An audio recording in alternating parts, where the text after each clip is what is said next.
everyone. Welcome back to the Boropolis podcast. I hope you've all had a wonderful Christmas period. We are now fast approaching the new year and, of course, the January transfer window. As always, nothing's changed around here. I'm with Nathan to discuss all things Middlesbrough Football Club.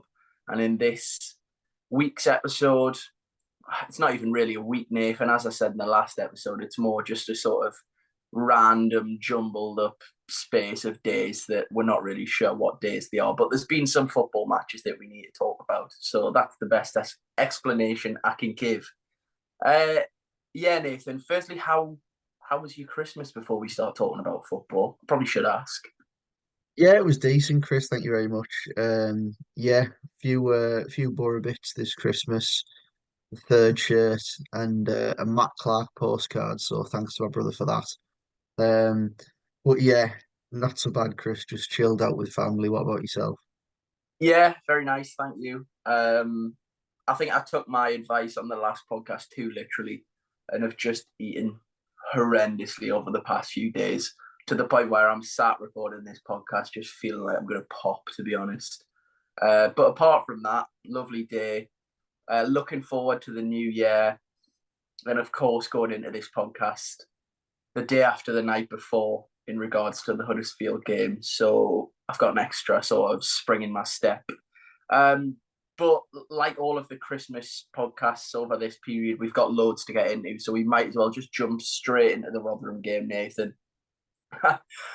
Ironically, I said in the last podcast, a real opportunity to go and put down a marker to the league. I think that was the key word, really, wasn't it? Opportunity. Two teams that you looked at from the outset and thought, if Borough are anywhere near the best, they will win both games. And even more ironically, I don't think they were close to the best, but I don't think Middlesbrough were particularly bad against Rotherham. And yet they found themselves on the end of a 1-0 defeat. So explain that one to me, Nathan. Yeah, it's just one of them typical horrible championship games in which, as you said, you think that going there you should have a chance of getting a result, and you come away from it thinking, how on earth have we not come away from the game without 3 points? Never mind 1 point. Uh, we've conceded to a team that haven't had a shot all game, and we've had about 25, and a lot of them being quite good chances as well. Obviously, you in the early stages, you have a few testers for Johansson in the Rotherham goal. Greenwood coming closest in the first half, hitting the bar and forcing a good save as well. But at half time, just the way things had gone in the first half, I just felt like the game absolutely reeked of 1-0 Rotherham. Um, and yeah, going into the second half, just quickly, chance after chance after chance. And then the first half, the first time that Rotherham really enter our half, and Colin Bramall hikes across into the top corner. It's just typical championship stuff. Yeah, and it's very much also typical Borough. I think we both sent each other the same text at half time. Obviously, you were in the ground, I was watching from home. And I said, this absolutely reeks of a 1-0. And lo and behold, that's exactly what we got. So, Nathan, obviously, another big talking point in the game before Rotherham had taken the lead was the fact that Middlesbrough were not given a penalty. Of course, Alex Bangura, after some really good running throughout the afternoon down that left flank, breaks into the box, is brought down. And from my perspective, watching it at home, and I'm sure from yours and the away end as well, I was just completely baffled how it wasn't given. Yeah, it's unfathomable, really. Um, Looking at it straight on, I was on what day were we on? Tuesday, Rotherham. I was stood literally behind the goal. So, and he's running straight towards the goal. Not at an angle. He's running straight at the goal, and a Dolphin. just doesn't win the ball, doesn't do anything really towards the ball, just just pulls him down. And the worst part about it is the referee's position is right behind it, and he's in the nicest way possible, just shit himself really, and decided that instead of making a decision, he's just he's just gonna not and Yeah. let play just go on. Can I just say, I think Liam Richardson, whether it was sort of in a jokey manner, I'm not sure, but I seen the quote that basically Cohen Bramall had got in after the game and tried to claim that he'd meant the goal, he'd meant to lob Tom Glover. You absolutely didn't. I'm not sure if you were joking, but you absolutely didn't. Stop trying to kid yourself. And that is complete fairness. But truthfully speaking, there's absolutely no way. Um, so yeah, we'll get that out of the way. But in regards to the performance, as I said, I really sort of didn't agree with a fair few comments that I've seen on social media in regards to people saying this is down to Carrick, this one's on Carrick, we haven't played well enough. You only have to look at the chances. At the end of the day, if we put some of the chances, and there was a real bucket load, wasn't there? There was a great save from Johansson from Bradley McGree, tips onto the post. And that wasn't even close to being our best chance. That was just an effort that went probably as close as we got on the day, bar and obviously Greenwood hitting the bar in the first half. But all you can say for Carrick there is he's coached a game where we've had the chances to score. The defence has been resolute. Obviously, a shout out to Matt Clark as he come in ahead of Rav van den Berg for a game and dealt with Jordan Hugill well, who we knew is a bit of a battering ram and can make life difficult, but he didn't phase Dale Fry or Matt Clark at all, really. The midfield, no complaints. It was just that forward line that just lacked a complete cutting edge. And that's ultimately what lost us the game. Even if Cohen Bramall scores the absolutely ridiculously fluky goal that he does, if we stick away two of the chances, and they aren't half chances, Nathan, they're clear-cut chances, aren't they? We win the game and we go into the Huddersfield game full of optimism, expecting us to continue the winning run, really. Something that I do want to talk about because I don't really want to dilly-dally over Rotherham. It's one of those typical Borough, typical Championship games that you're hopefully going to forget as soon as possible, but they do happen. There's a few question marks on whether Carrick sort of holds off on making substitutes and perhaps sometimes isn't as proactive as what some fans may want him to be. I can understand it a little bit, but in the same breath, if we're talking about the Rotherham game, I didn't really feel like he needed to. Perhaps when we went 1-0 down, I can understand some of the complaints. But up until the point where we were chasing the game, I don't feel like there was any need to make substitutions because we were still really creating chances at that point. Yeah, I think you're right. We were creating chances with those players that were out there on the pitch, but um, obviously the clamour is for McGree really for the most part. Um, that's probably because obviously we hadn't scored a goal up to the point at Rotherham, and also with him being out for as long as he has been, fans want to see him on the pitch again. So I can see why that is. But yeah, a lot of fans in the away end were growing frustrated because the player in his position, Sam Greenwood, whilst he was involved in the chances, he was the player missing said chances. The one where he's about 6 yards out and he passes it into Revan's chest instead of putting it in the corner. He's incredibly poor. Silvera had one when he's through 1-on-1 and he doesn't even hit the target. Some of them, and we'll get on to misses when we talk about Huddersfield, are becoming unforgivable, really, from the forward line. And you'd seen on Twitter following the game, a few fans had sort of gone on FotMob and posted the big chances created and big chances missed. Now, I'm not entirely sure what big chance sort of consists of, but if it's sitters from a couple of yards out, or one-on-ones, we've missed about 45 this season, which is truly disgusting, really, from where we were last year. Yeah, the only thing that I will say is on your Cohen Bramall point of claiming the goal. I didn't hear those quotes, but he didn't celebrate the goal, which shows to me that he probably knew that he's hiked that in the top corner, and it's an awful cross. But there you go. Yeah, yeah. I think what's going to be best just for all fans that are listening and our own sort of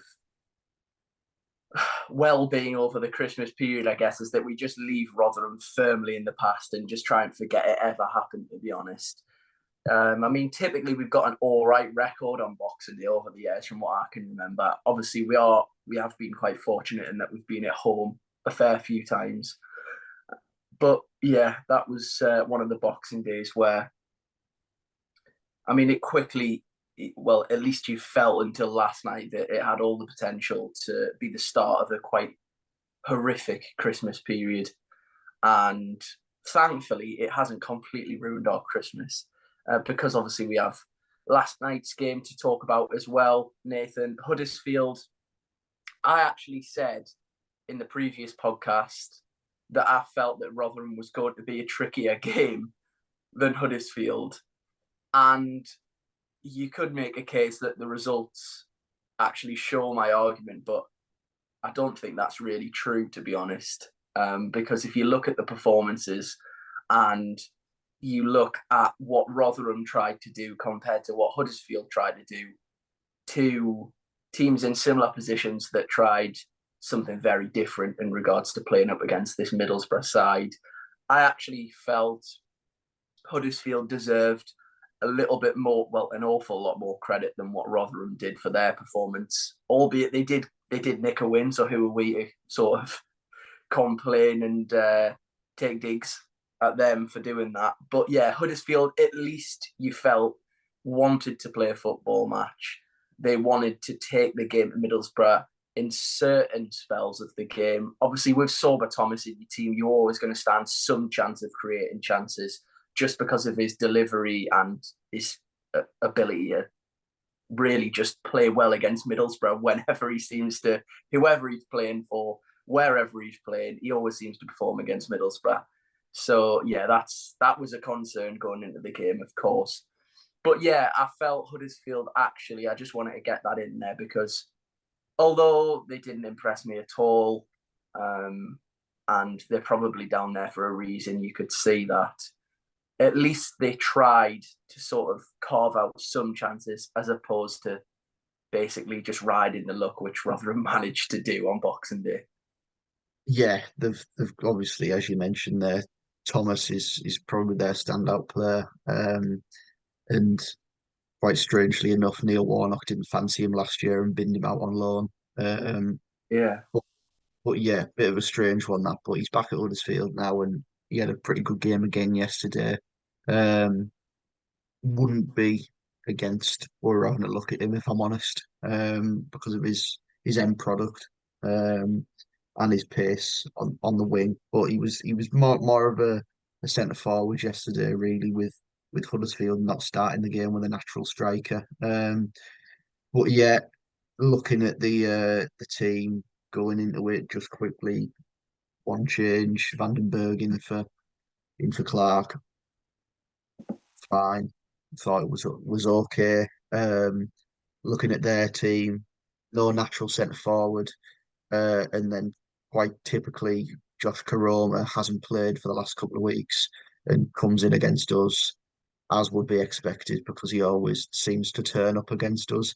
Yeah. Um, so yeah, that automatically um, sort of kicked in my negative, pessimistic, typical Borough mindset an hour before kickoff. And the first half didn't do a whole lot to change that. Obviously, the big talking point of the first half that could have could have rued uh, us on the day is Isaiah Jones goes through. Great ball by Johnny Elson, by the way, to slip. I think he's trying Silvera actually, but Silvera then sort of miscontrols it, prods it forward. Jones is onto it, chips the goalkeeper, and I just don't know what happened. I really don't know what happened. All you He have does to the do, hard part, doesn't he? yeah, he's round the He keeper. lifts it over the goalkeeper. But for all of the life of everyone in the ground, everyone watching at home, you're just thinking, well, he's just going to tap it in now, and that's going to be 1-0. The Huddersfield players had quite literally, behind the ball and behind the goalkeeper, just stopped. They'd almost started walking back to the halfway line because they just thought, well, it's a goal. Of course it's a goal. And seemingly Jones just loses his balance and manages to miss hit the ball. And Yeah, I mean, there's an awful lot of football fans, probably us two included at times, where you're at a match or you're watching something on TV and you go, "Oh, what's he doing? I could have done that. I could have finished that." And rightfully so as well. I'm saying sometimes people might turn around at me. Sometimes I turn around at people at the match. Every different scenario, you'll be with a group of mates and they'll say, well, I would have put that away, and you just look at them as if to just shut up. No, you wouldn't. At a game of that intensity at that level, no, you wouldn't have scored. In this circumstance, I actually think there's a genuine argument that a lot of Middlesbrough fans would have just put it away. Maybe he's yeah. not dinked it over the keeper, but just stuck it in the back of the net. Listen, I'm glad that we can laugh about it now, because that one could have really haunted everyone for years to come. And I'm just about getting over the Fletcher one at Huddersfield from a few years ago, but that takes the biscuit.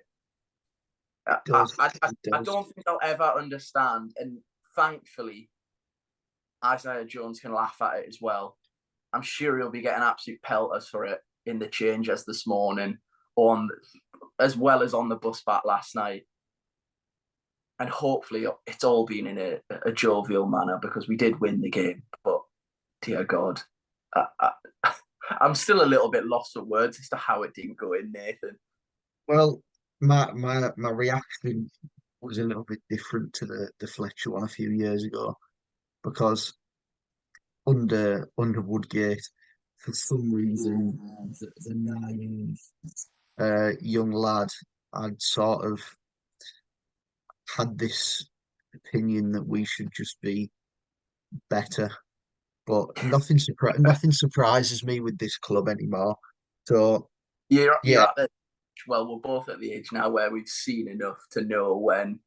Probably, I know my dad used to say to me, you'll get used to it over the years. When you used to get really upset over a defeat and think, why is it always us? And then, you get it's almost patronizing in a way at the time when you're younger, and you'll learn about this club. We're at that stage now. We've probably been in a position where we've had sort of limited success to the point where we've reached that stage earlier than what you're actually meant to. But as you say, you have no expectations now, and just if you exceed them, fantastic. If you go below them, well, at least you're not sort of your expectations aren't through the roof. yeah. So that was the reaction as he missed. It was just, yeah, we've missed another big chance. It wasn't any different to Silvera's the other day, really. We could Yeah, spend a full podcast just sort of trying to think of ways and how it unfolded the way it did, but I don't think any of us will ever be able to answer how Isaiah Jones didn't put Middlesbrough 1-0 up on the night. And I mean, thankfully, as we've said, it didn't cost us the game, even at points where you thought, oh God, we're going to drop points because of that. But yeah, it didn't sort of completely ruin the night. And actually, in regards to the performance, I felt that after that chance for the remainder of the first half, that it did go a little bit stale, to be honest. We didn't actually have any more huge chances. I don't think you can get a bigger chance than that, really. But it sort of almost just, I don't know if it was just me, or I don't know if the fact that we almost were so close to scoring and didn't, it just seemed to take the life out of us a little bit. Yeah, we sort of got into the final third a couple of times, and then it'd always be, instead of trying to pull the trigger, it'd be we'll play an extra pass, and then because we've played that extra pass, we're now at the edge of the box, and oh well, everyone's blocked off, so I'll turn around and pass to Dale Fry, and then we'll go back to Glover and we'll start again. And it was just the same thing over and over again. And then you finally have someone that sort of wants to drive you forward in Bangura from left back. And he'd done it once and he got us up the wing when he'd come inside and then bent his run back out to the wing. He tried to do the same thing, had the ball taken off him, and all of a sudden they're in one on one. Lovers like in no man's land. He's fallen over, I suppose. Karoma's round him. You think, oh well, this is typical. Said in the pub before the game that I was going to have a fiver on him to score because it's nailed on. He's got a free shot goal and he's hit the bar from 20 yards, but it's an open goal. All you have to do is put it on target and it's in. So yeah, not as bad as the Jones miss, but yeah, thanks for that, Josh. It sort of even things a little bit. But yeah, both sides incredibly poor in front of goal in the first half. Second half, you're sort of looking for a change. There wasn't one. And then 2 minutes in the second half, Dykesteel's taken off, Colburn's on, Jones is thrown to right back, Silvera's thrown to right midfield, Colburn's up front, and you're like, right, we could offer something a little bit more here. Uh, Carrick's being proactive, like we've spoken about in the Rotherham game and that conversation. However, you just told me before the podcast started that it's because Dijksteel was actually injured rather than a proactive substitution. It changed things around, having a natural centre forward up front, and bang, one chance, one goal, you go 1-0 up. Coburn, great finish, great ball over the top from Rodgers, great finish from Coburn, bluffed it just nicely beyond Chapman in the goal, and yeah, you find yourselves 1-0 up. Yeah, glad to see Josh Coburn back involved in the side. Yes, he's been on the bench in the last couple of games. Yes, he's been brought on with 3 minutes to go in a couple of them, which is utterly pointless. Um, but yeah, given a half of football yesterday, and he had one chance in the game and scores. Exactly what you want from your centre forward. Yeah, absolutely. And it is great to see Josh Coburn back. I know there was a few people that were obviously very loud about their sort of views on Josh Coburn and the fact that he wasn't good enough to lead the line, despite him being a major part in the team during our real turnaround of the season. And I think, obviously, at first there wasn't really sort of any news on his injury or if he even had an injury. And I think a few people thought that he seemingly sort of played his way out of the squad. I think we all knew that was never, ever going to be the case. And that was nothing to do with Josh Coburn's sort of dip in performances, even though I don't really think there was a dip in performances. It was always to do with injury. And thankfully, obviously, we now know that was the case. But yeah, there's been a lot of cries, especially with the missed chances after the Rotherham game. A lot of people very much banging the drum of we are desperate for a striker in January, and we absolutely are. But having that vocal point last night really did change everything for us in the second half. Just someone to hit again. Those sort of, well, those passes that I was about to call him Rogan Rogers there, Nathan. Morgan Rogers was able to make, where I don't think anyone else in the team makes that run in behind. It is a striker's run. It's a striker's finish. And I was absolutely delighted to see Josh Coburn stick it away, because he's made that look a very easy finish. And in fairness, I don't think it is at all. And especially after you saw some of the chances that we'd missed prior to that one, even in the Huddersfield game and in the Rotherham game, it just goes to show what having a natural number 9 up there can do for you.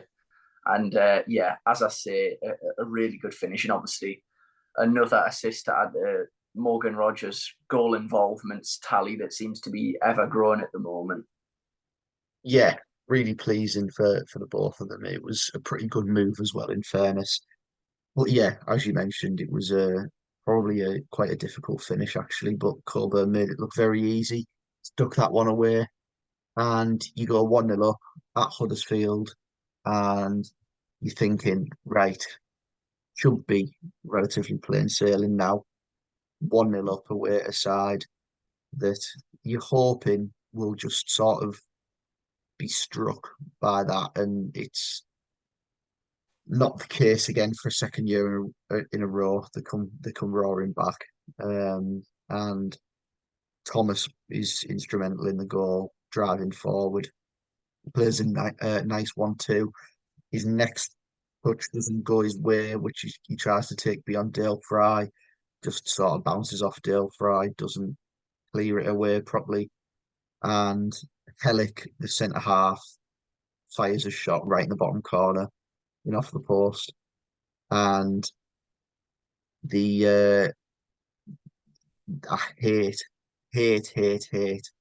that stupid ground because of that lot that stand to the side of you banging the drum. Um, and hearing that 4 times in 15 minutes last year really boiled my blood.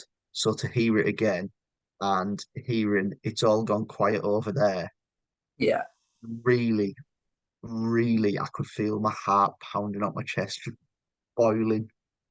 Uh, so yeah, was very pleased how the game went in the end. But yeah, from the goal, it was all Huddersfield really, and they kept coming forward and forward and forward and forward, and they scored a really good goal, really really good goal. Following the equaliser, ball down the side, Thomas running behind, and it's a great finish from him. Blasts it in the top corner. Luckily, he was a little bit offside, the tiniest little margin of offside as well. But yeah, it did feel like from the equaliser that the game had turned, and Borough just needed to settle down a little bit, like they did last year. So was was happy to see us not capitulate. yeah. I think another Huddersfield from last season-esque capitulation may have been all too much for you, to be honest. Yeah, obviously after that, as you say, Huddersfield did have a real spell, and then Middlesbrough managed to sort of weather the storm a little bit.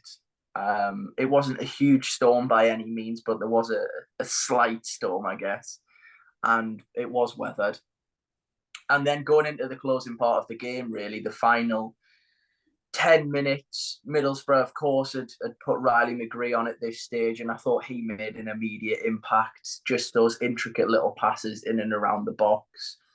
I know they don't count all as goals and assists, but just having someone so comfortable on the ball in and around the box who doesn't panic in those situations, doesn't overplay his pass, is neat and tidy, really. It's something that we scored a lot of goals from last year, and having Riley McGree back, even though he's now jetting off to the Asia Cup with Sammy Silvera, which is a massive, massive kick in the teeth, as we discussed in the last podcast. It's been nice to see him for probably altogether, about a half of football, just over that maybe, or just under that. It's been great seeing him back. But yeah, as I say, those last 10 minutes was where the game all kicked into gear once again. And of course, Morgan Rogers involved again. Ever so well, he does, to basically take the ball by a Huddersfield player. And then there is question marks from the Huddersfield side of things, Nathan, as to whether Morgan Rogers has sort of anticipated contact and just thrown himself on the floor for the penalty incident. I think what he's done here is being clever, and there is contact, but he does anticipate it if you watch it back. And I know the referee doesn't see the game in slow-mo, but if you watch it back in slow motion, he knows what he's doing. But then again, there is contact. So from a Middlesbrough perspective, you'll say, well, he's done really well. From a Huddersfield one, you might say he's bought it a little bit. I think it's a mixture of both, in all honesty. Well, I think if this was given against us, I'd be very sort of vocal on calling out how embarrassing the defending is. You know that you're in the box, don't stick a leg out. Yeah, So yeah, it's on the Huddersfield player. For me, it was a pen every day of the week. He's kicked Rogers. Rogers kicked the ball away from him, and I think it was Wiles yeah. It sort was of one. jumped in and clipped Rogers. It's a pen. It is what it is. Um, Little bit of debate.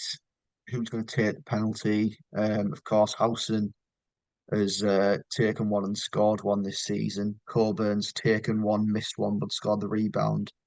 Johnny Howson steps up, takes it, and you think, yeah, I was confident if I'm honest. I don't think I could have picked a better player than your captain to step up and take the pen. And in all honesty, it's not a bad penalty. Struck it well. Suppose what you could say is it's maybe a nice height. I think Uh, I think in this circumstance, it's a really nice height for the keeper. That would be my major criticism. It's not the power at all. It's pretty much the same penalty that he took against Southampton. He just went. The keeper obviously dives the correct way in this circumstance, and he was always going to dive the right way, wasn't he, Nathan? Because I don't know if you'd seen before the game, it was actually his first ever start for Huddersfield. They're obviously having major issues. Jacob Chapman, his name was, and yeah, he hadn't had a bad game at all, really. And yeah, when he saved that penalty, you just thought, I mean, if Rotherham wasn't typical Middlesbrough, a goalkeeper on his first appearance saving a penalty in the dying embers of the game, you just thought, well, that's us all over, isn't it? And you slump back into your chair. I mean, I don't know what you were doing at the ground. Of course, we did get the corner straight after, so I'm guessing you were still stood up. But yeah, dear me, at that stage, 30 seconds before absolute pandemonium, you thought, God, we've thrown another game away here. well, as mentioned slightly earlier in the podcast, you hear that stupid drum once again. Yeah, yeah, Yeah, and obviously all their fans on your left hand side at Huddersfield start like running over uh, to the sort of the partition. So yeah, cross comes in. I think I turned to my brother every time we got a set piece yesterday and said the odds of us scoring from here is zero every single time we got a set piece. Marlasser sort of drives this one in. Uh, Baldini is at the back post and didn't actually see it at the time. Thought it just sort of been, he tried to head it back across and it's come off a Huddersfield player. No, he's cushioned that down to the sort of edge of the box. And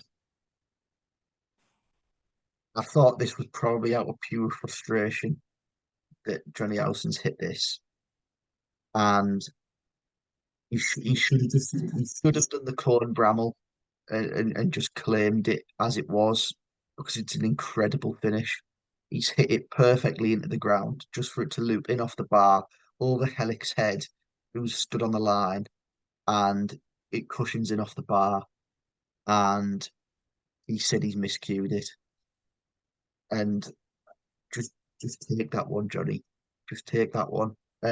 yeah. But He yeah, needs to stop being so humble with that, because if you watch it back, it looks like a ridiculous finish, but it does look like he's sort of shanked it a little bit. But to be honest, I don't really care, Nathan. Tell me what that away end was like when that hits the back of the net.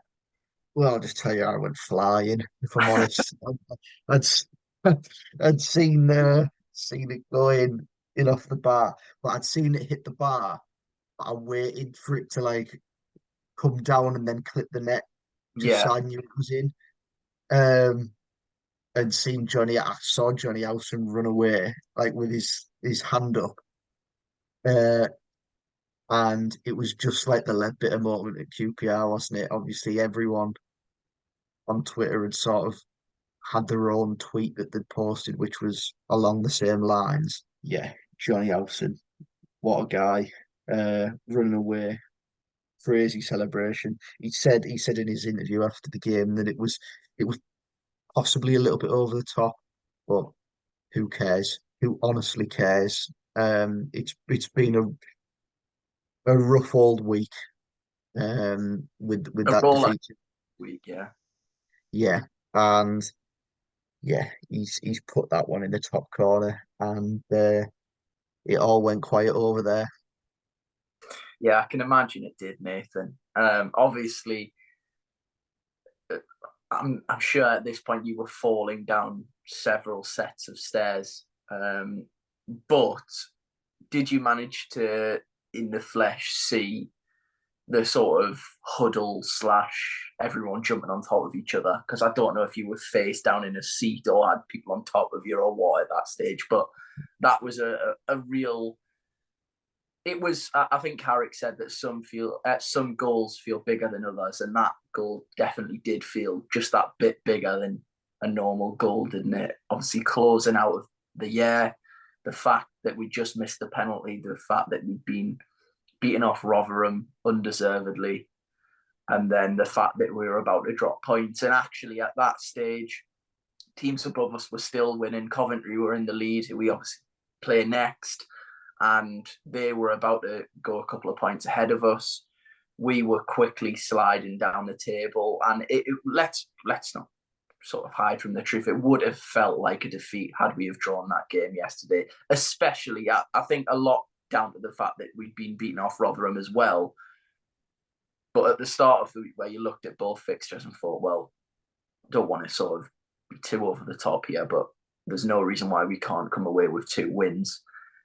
And then to get to that stage of the game and only have 1 point out of a possible 6 was I'll use the phrase again, a real kick in the teeth, to be honest. But yeah, Johnny HOWSON stands up and delivers. And I think Neil Maddison called him a gangster, to be honest. I'm not sure about that. I've always thought that he looked a little bit like Cillian Murphy, to be honest. So I guess I know he's not from that part of the world, but he might have that sort of Peaky Blinders look about him, I guess. Um, but yeah, it was pretty gangster, the fact that he was cupping his ears to the Huddersfield fans. Of course, obviously being a Leeds boy himself, I'm sure he loved that extra little bit more. And yeah, I mean, it's one of them where we love it just as much now, but I feel like even in years to come, that'll be one of those moments where you just look back on with extreme fondness, regardless of what happens this season, to be honest.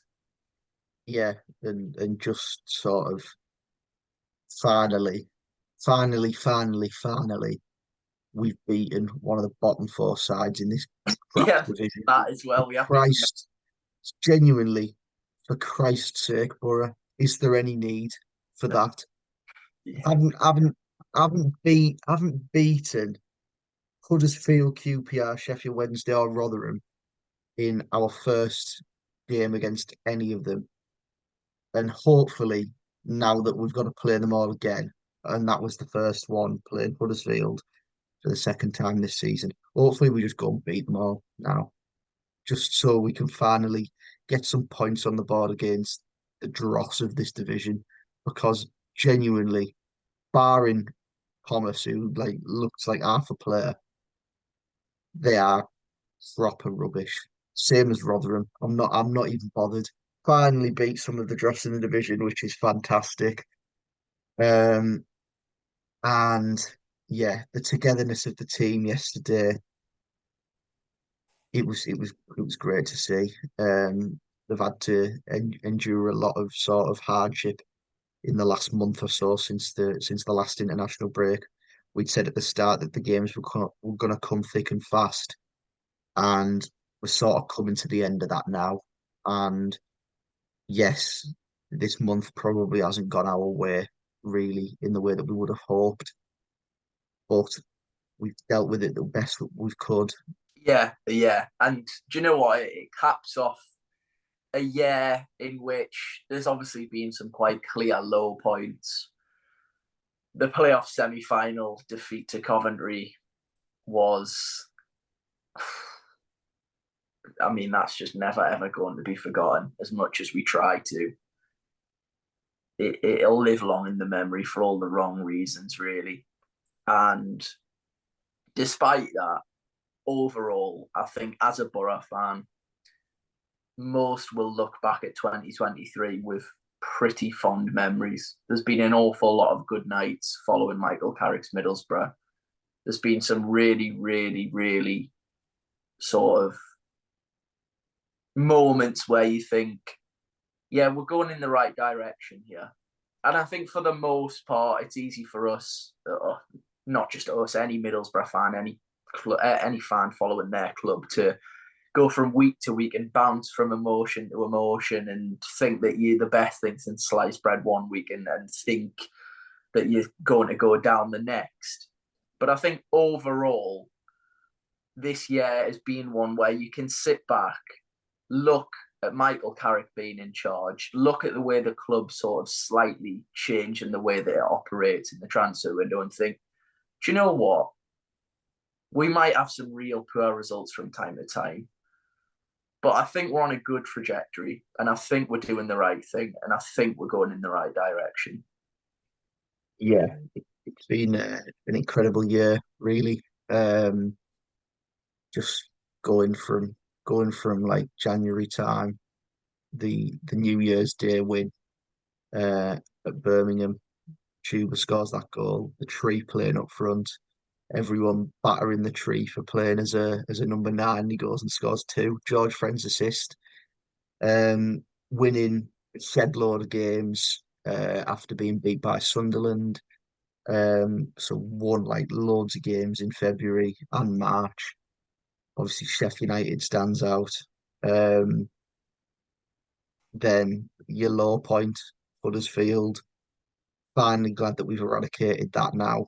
Um, the playoffs and limping into them with a lot of players out injured going into those games. You lose out. Um, you know that at full time at the Riverside that night that you're not going to see a lot of those players pull on a Borough shirt again. Um, and you sort of like look back and reflect. You're looking at the project that's going to be this season.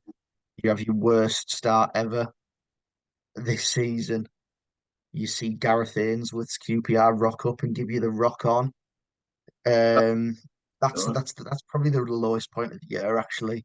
Yeah, Um, got to be up there. In all seriousness, sitting in the Riverside, watching him in a shirt that was far too tight for him, jeans that must have been bought in a female section of a shop, his rock boots, and the fact, I mean, I mentioned his shirt, the fact that he hadn't even fastened it even nearly halfway up, and that greasy long hair slicked back, and then seeing Andre Dizelle of all people smash one in from about 35 yards, only to be greeted by Gareth Ainsworth doing the sort of rock on symbol up to the director's box is, I mean, that did feel really, really low at that point. I can't lie, Nathan. yeah. And then you follow that up with what felt like a massive win against Southampton coming from behind. Johnny HOWSON griddies. Um, yeah, you go on a nice little couple of couple of wins heading into Sunderland, heading up the road with little faith, despite winning the previous three. And then you go and stamp all over them in the backyard. 4-0. Tony Mowbray is a red. he hates Mackems. Um, then the injuries start rolling in. Uh, the injuries start rolling in, and yeah, you just have to deal with those. And in the midst of all those injuries, the boys go and get themselves to a Carabao Cup semi-final that you've got to look forward to in the new year. And then obviously Johnny Howson last night leathers that one in, a bit fortuitously, but who honestly cares? We are in a Carabao Cup semi-final going into the new year. We are 3 points off the playoffs heading into the new year, and we have finally made it to January. Thank God for that. So yeah, what a year following the football club. Really enjoyed it.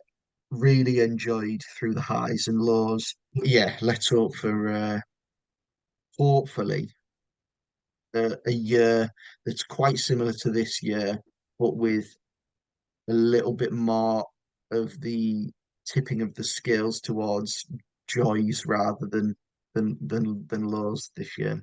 In the next year to come, because can't be doing with another playoff defeat. I'm just sick of Honestly, seeing teams celebrate their own side, to be honest. We got Coventry, which was bad enough. Chuck Burnley into the mix. Who, yeah, they were always going to go up, but it had to be at our ground that they finally sealed the job that everyone knew was going to happen. I couldn't even tell you the fixtures from now until the end of the season, but I hope no one that play us away are close to promotion. I'll tell you that in in April we have got Ipswich away, which is in early April. Mm-hmm.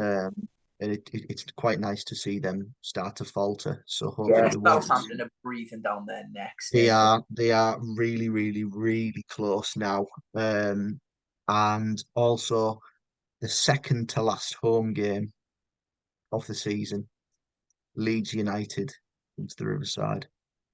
I mean that really would be. You're talking about the tipping of the scales. I think that would firmly tip them in one direction, and I think you can guess what direction I'm talking about. But Yeah, and I don't want to put the kiss of death on anything here.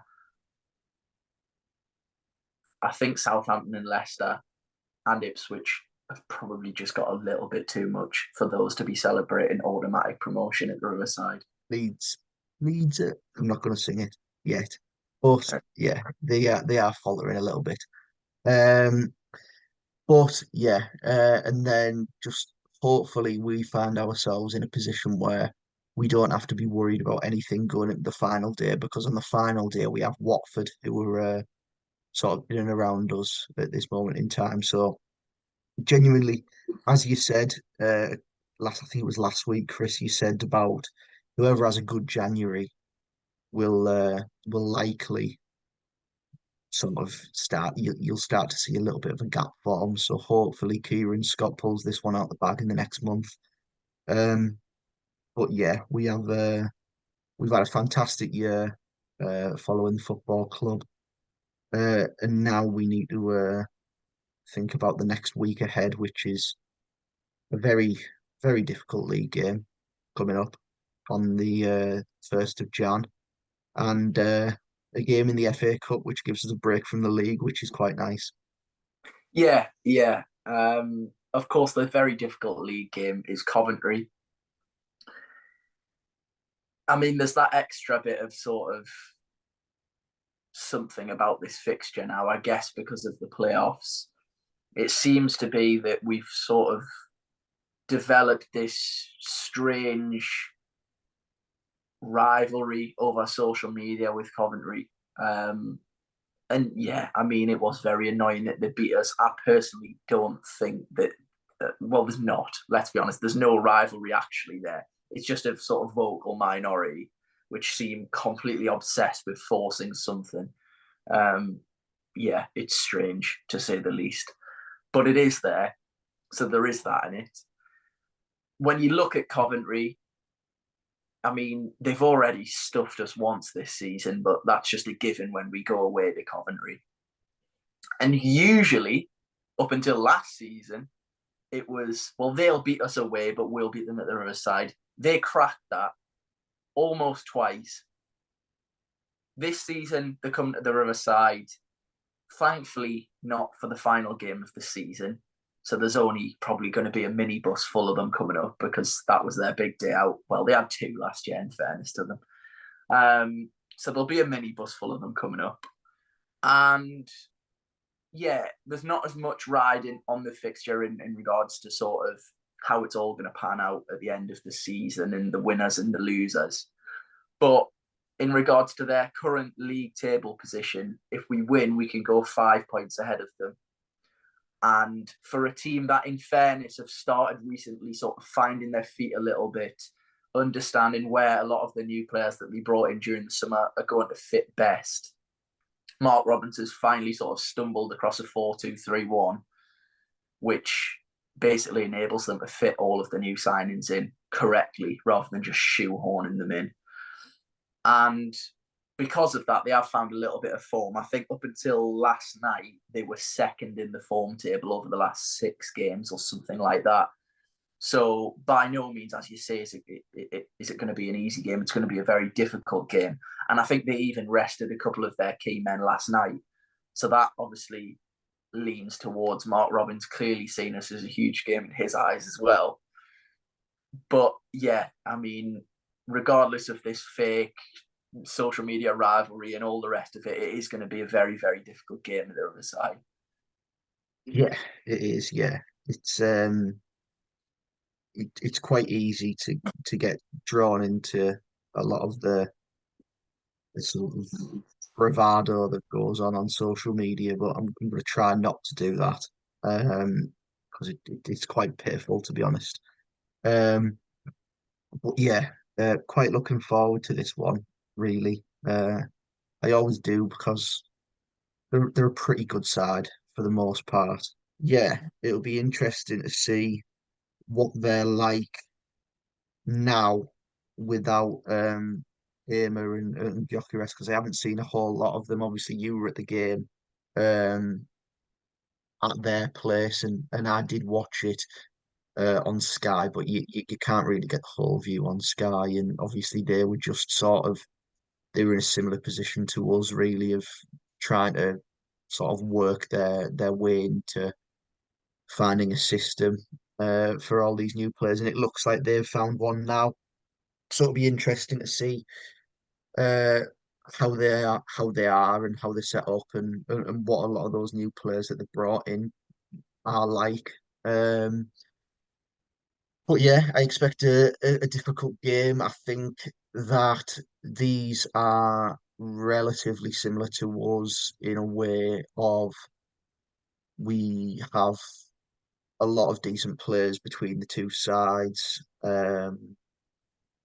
Obviously, we both had rebuilds in the summer because we lost our better players, both of us.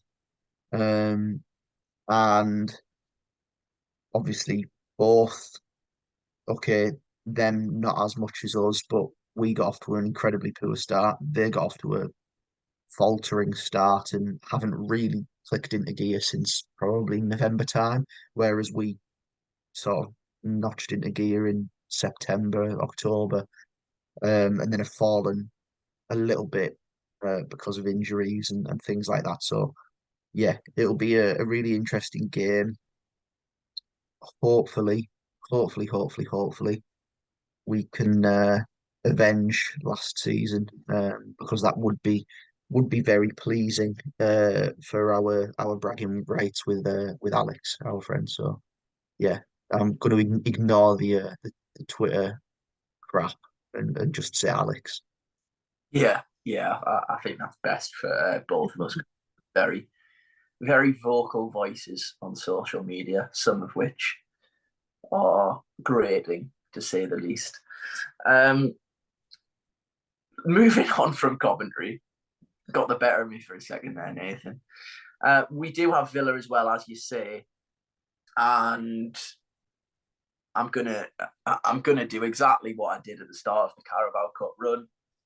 And I think, if anything, it's made me emphasise it more, the fact we've gone so far in the Carabao Cup. For me, the Villa game is a complete free hit. I don't obviously want us to get absolutely torn to shreds because it's never good for confidence. But with one eye, probably 1.5 eyes on the Chelsea semi-final, this, for me, should just be the last of our priorities. We don't have a big enough squad as it is at the moment. And unless there's some real sort of quick wheeling and dealing going on in the first week of January, I don't know if we're going to have any new players in. It screams to me of just, listen, if we go through and beat them, then that would be fantastic, of course. I always want my team to win. But if we, bear in mind it's on TV for a national audience as well, if we can just get through the game without being completely torn to shreds and embarrassed, I'd be quite happy, to be honest. Or injured. Yeah, well, no injuries as well. That's the main thing, I guess. So yeah, I think I'm the same, really. Obviously, as you mentioned, you don't want to get battered, but if you gave me the choice or gave me the chance of being beat 6-0 in this game against Villa and having a 1-0 lead against Chelsea to take to Stamford Bridge, I'd absolutely snap your hand off 1,000,000%.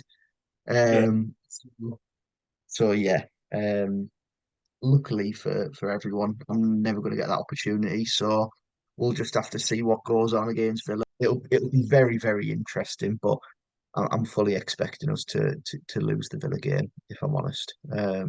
They are a really good side, and we know that Unai Emery likes to target cup competitions as well. So yeah, couldn't really care less about Aston Villa in the cup. Um, even even when the FA Cup draw came out and you see Villa come out and you think, oh, they're a big team ish. That's negated by the fact that we were literally playing playoff semi-finals against them a couple of years ago, Yeah. and and also the fact that now it is literally the least important game ever because we have Chelsea 2 days after it. So literally, I haven't got a care in the world for that game. Beat Coventry, and then let's thump Chelsea in the cup. Yeah, that would be nice, wouldn't it? Yeah, well, I guess all that's left to be said is we did do 2 Christmas messages accidentally, really, but we're only going to do 1 New Year's message. I think from me, Nathan, obviously, looking back, not only as a Middlesbrough fan, but doing the podcast, doing Boropolis, obviously continue to grow sometimes at a rate which I wish could be faster. Obviously, we do want to try and grow the podcast, but it is difficult. It takes up a lot of our time running the social media accounts. Obviously, special mention has to go to Michael Manning, who's our player of the year. I think the fact that he's changed the game with all the graphics. But yeah, continue to grow. We obviously made the Football Content Awards finals, which was just at the time, yes, we didn't win anything, but what an amazing night, and one that we'll always remember if we never even make the finals again. But it was a wonderful night, and obviously a major thank you for getting us there. Obviously this year, hopefully we can go one better next year in place. It would be brilliant if we could. But yeah, just want to say a massive thank you for all the support, continued support on the podcast, on X or Twitter. It's still called Twitter, isn't it, Nathan? But on Instagram, of course, I did say last year, I think I want to be more consistent on Instagram. We are fairly consistent on Instagram now. We're on Threads, we're on audio, YouTube, all different things. Obviously, next year's goals, we want to interview more people. Of course, we got the Neil Warnock interview. I think it was last year now, actually. Yeah, it was. 2022. We haven't had our yearly sort of big interview this year unless something crops up over the next 2 days, which I don't imagine it will. But hopefully we can get more interviews done because we love doing them closer to when we started the podcast. And yeah, just a massive thank you again. and hopefully you continue your support, because it definitely helps us in times where we probably should be prioritizing other stuff, but we put our time into doing this, and hopefully you enjoy it. So yeah, a big thank you from me. Yeah, just echoing everything that you've said there, Chris. Obviously the standout for both of us over the last year doing this is definitely the FCAs and being sort of nominated to go there. Um, just sort of bit of imposter syndrome being there, if I'm honest. Obviously we just do this as a bit of fun. Um, like to keep people informed with all the news in one place on Twitter, not making things up, like we did have a bit of a debacle on Yeah, earlier on the year. at this year.